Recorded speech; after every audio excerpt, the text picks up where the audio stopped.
వర్గంలో కొడంగల్ మున్సిపాలిటీలో ఏర్పాటైన సమావేశానికి మండల పార్టీ అధ్యక్షుడు దామోదర్ రెడ్డి గారికి, అదేవిధంగా విష్ణువర్ధన్ రెడ్డి గారికి, బొమ్మరాజ్పేట మండల అధ్యక్షుడు యాదగిరి అరణ గారికి, సీనియర్ నాయకులు మసూదన్ రెడ్డి గారికి, ఎక్స్ జెడ్పీటీసీ మైపాల్ గారికి, మాజీ కౌన్సిలరు మధు యాదవ్ గారికి, నారాయణ రెడ్డి గారికి, భీములు గారికి, నర్మదా గారికి, సముద్ర గారికి, శ్రీనివాస్ రెడ్డి గారికి, ఇక్కడ వచ్చిన ముఖ్య నాయకులకు అందరికీ, పత్రికా సోదరులందరికీ కూడా ఉదయపేట నమస్కారాలు. ఈరోజు ముఖ్యమంత్రి గారు రేవంత్ రెడ్డి గారు పాలమూరు బిడ్డనని చెప్తా ఉన్నాడు. ఏ సభలో చూసినా ముఖ్యమంత్రి రేవంత్ రెడ్డి గారు నేను పాలమూరు బిడ్డను, నేను పాలమూరుకు బ్రహ్మాండంగా చేస్తా అని చెప్తా ఉన్నాడు. నేను ఒకటే ప్రశ్నిస్తా ఉన్నాను ముఖ్యమంత్రి గారికి, నువ్వు పాలమూరు బిడ్డవే కదా, మరి పాలమూరు రంగారెడ్డి ప్రాజెక్టు 90% కంప్లీట్ అయింది. 4 రిజర్వాయర్లు కంప్లీట్ అయిపోయినాయి, టన్నలింగ్ వర్క్ అయిపోయింది. ఒక 4,000 కోట్లు ఖర్చు పెడితే కాల్వలు తవ్వితే మన కొడంగల్ నియోజకవర్గానికి 1,50,000 ఎకరాలకు సాగునీరు వస్తుంది. కానీ దాన్ని పక్కన పెట్టి కేసీఆర్ గారికి ఎక్కడ పేరు వస్తుందో అని చెప్పి పాలమూరు రంగారెడ్డి పక్కన పెట్టేసి పండబెట్టి నువ్వు కొడంగల్ నారాయణపేట ఎత్తిపోతల పథకం తీసుకున్నావు. మరి కొడంగల్ నారాయణపేట పథకం స్టార్ట్ అయిందా అంటే అది మొదలు కాలే. ఏ పర్మిషన్ లేకుండా కొడంగల్ నారాయణపేట ఎత్తిపోతల పథకాన్ని ప్రారంభించి టెండర్ పిలిస్తే ఎన్జిటి వాళ్ళు దాని కోట్లు వేస్తే ఎన్జిటి వాళ్ళు ఆపేసినారు. మరి ముఖ్యమంత్రి గారికి అన్ని పర్మిషన్లు తీసుకున్న తర్వాత కొడంగల్ నారాయణపేట ఎత్తిపోతల పథకం స్టార్ట్ చేయాలని తెలియదా అని నేను ప్రశ్నిస్తా ఉన్నాను. పాలమూరు రంగారెడ్డి ద్వారానే కొడంగల్ నియోజకవర్గానికి 1,50,000 ఎకరాలకు నీరు వస్తుంది. బ్రహ్మాండంగా డిజైన్ తయారు చేసినాం. నేను ఎమ్మెల్యేగా ఉన్నప్పుడు ఒక 5-6 సార్లు రివ్యూ పెట్టి మీటింగ్ పెట్టి అధికారులతో చర్చించి బ్రహ్మాండంగా ప్రతి ఒక్క గ్రామానికి ప్రతి ఎకరకు నీళ్ళు వచ్చేటట్టు దాన్ని డిజైన్ చేసినాం. కానీ దాని కేసీఆర్ గారికి పేరు వస్తుందని చెప్పి దాన్ని పక్కన పెట్టేసి ఒక 4,000 ఖర్చు పెడితే 4,000 కోట్లు ఖర్చు పెడితే ఈరోజు బ్రహ్మాండంగా పాలమూరు రంగారెడ్డి కంప్లీట్ అయిపోతుంది. కొడంగల్కి నీళ్ళు వస్తాయి, నారాయణపేటకి నీళ్ళు వస్తాయి. ఉమ్మడి మహబూబ్నగర్ జిల్లా మొత్తాన్ని కూడా ప్రతి ఒక్క నియోజకవర్గానికి నీళ్ళు వచ్చే విధంగా ఈరోజు పాలమూరు రంగారెడ్డి డిజైన్ చేసి పనులు కంప్లీట్ చేస్తే, ఒక్క 10% పనులు చేస్తే నువ్వు పాలమూరు ముద్దుబిడ్డవే కదా, మరి నీకే పేరు వస్తుంది కదా, ఎందుకు పక్కకు పెట్టినావు, ఎందుకు స్టార్ట్ చేస్తావు, దానికి సమాధానం చెప్పాలని చెప్పి రేవంత్ రెడ్డి గారు ప్రశ్నిస్తా ఉన్నాం. అదేగాక రేవంత్ రెడ్డి పాలన వచ్చి 2 నెలలు అయితే 2 సంవత్సరాలు కంప్లీట్ అయిపోతుంది. కానీ ఇచ్చిన హామీలు ఎక్కడ కూడా అమలు చేయలేదు. రైతుల రుణమాఫీ కాలే, 40% వరకు ఇంతవరకు 50% కానీ తక్కువ, ఎక్కడ కూడా ఏ రైతుకు కూడా రుణమాఫీ కాలే. అదేవిధంగా ఈరోజు రైతు బోనస్ లేదు. ప్రతి రైతుకు 500 క్వింటాలకు 500 బోనస్ ఇస్తున్నాడు. ఏ రైతుకు కూడా ఇంతవరకు ఒక బోనస్ కూడా రాలే. అదేగాక అన్నీ చూసినారు మీరు మొన్నటి వరకు. ఈరోజు నిరుద్యోగులు అక్కడ ధర్నా చేస్తూ ఉన్నారు.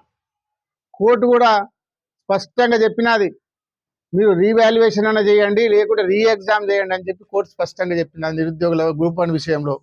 కానీ గ్రూప్ 1 విషయంలో మొండి వైఖరితోని ఈరోజు ఆ సొంత పార్టీ ఎమ్మెల్యే రాజగోపాల్ రెడ్డి గారే చెప్తా ఉన్నాడు, గ్రూప్ 1 ఉన్న పోస్టులన్నీ కూడా ముఖ్యమంత్రి గారు, ముఖ్యమంత్రితో ఉన్న మంత్రులందరూ కూడా ఒక్కొక్క పోస్టు 3 నుంచి 5 కోట్ల వరకు అమ్ముకున్నారని చెప్పి మనం చెప్తాం లేం, సొంత పార్టీ ఎమ్మెల్యే రాజగోపాల్ రెడ్డి గారు కూడా చెప్పడం జరిగింది. కాబట్టి దాని మీద ఎంక్వైరీ చేయించాలి, విజిలెన్స్ ఎంక్వైరీ చేయించి ఎక్కడ అవకతవకలు జరిగినా ఆ గ్రూప్ 1 ఎగ్జామ్ అంతా రద్దు చేసి మళ్ళీ గ్రూప్ 1 ఎగ్జామ్ కండక్ట్ చేయాలి.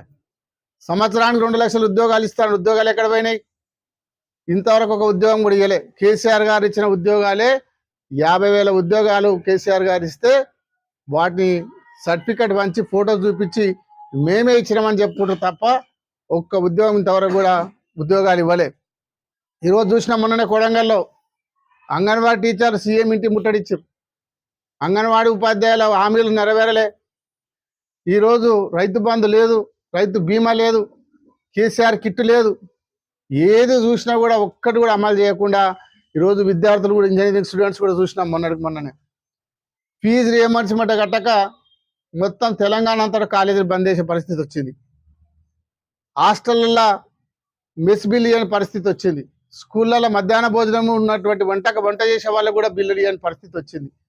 ఏది చూసినా కూడా, ఎక్కడ చూసినా, ఏ రంగం చూసినా, ఏ ప్రాంతం చూసినా కూడా ఒక్కటి కూడా అమలు కాకుండా ఈ ప్రభుత్వం చేస్తూ ఉంది. తొందరలోనే తిరగబడే రోజులు దగ్గర వస్తున్నాయి. ప్రజలు కానీ, యువత కానీ ఉద్యోగాలు ఇవ్వనందుకు యువత, ఈరోజు రైతులకు ఇచ్చిన హామీలు ఇవ్వనందుకు రైతులు కానీ, గ్రామాలలో సంక్షేమ కార్యక్రమాలు అమలు చేయనందుకు గ్రామాల్లో ఉన్న ప్రజలు కూడా ఒక 5-6 నెలల లోపల ప్రభుత్వం మీద తిరగబడి ప్రభుత్వాన్ని దింపే కార్యక్రమం చేస్తారని చెప్పి మీ సభాముఖంగా తెలియజేస్తున్నా. ముఖ్యమంత్రి గారు దమ్ముంటే స్థానిక ఎన్నికలు పెట్టు. ఏమైనంతవరకు స్థానిక ఎన్నికలు నిర్వహించలేరు?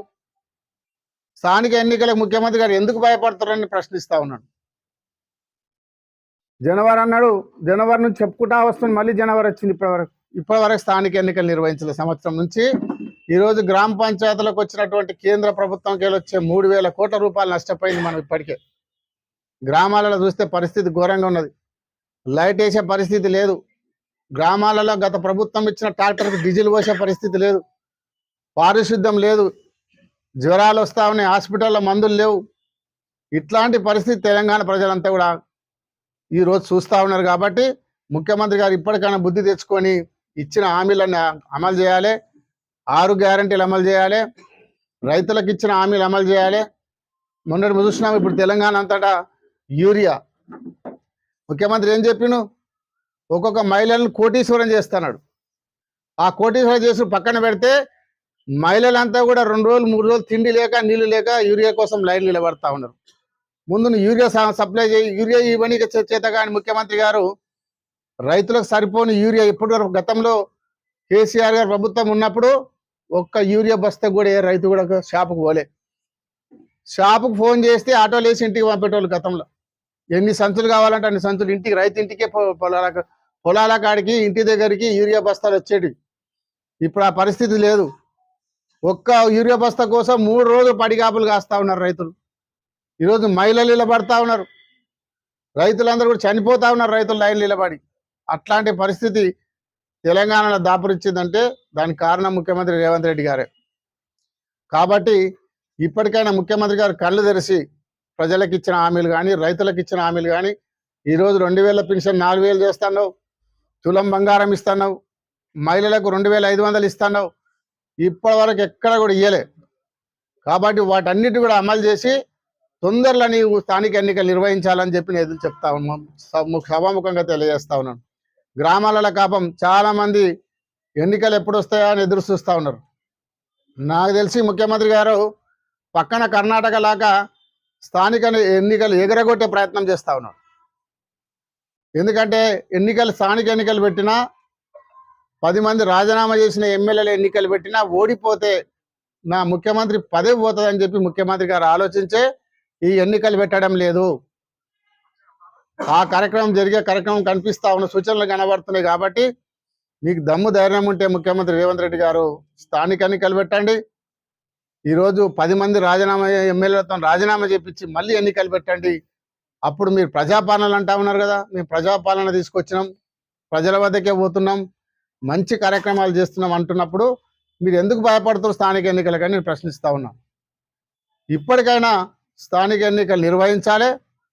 రైతులకు యూరియా సప్లై చేయాలి. ఉద్యోగులకు 2 లక్షల ఉద్యోగాలు అన్నారు కదా, ఆ 2 లక్షల ఉద్యోగాలు ఇవ్వాలి.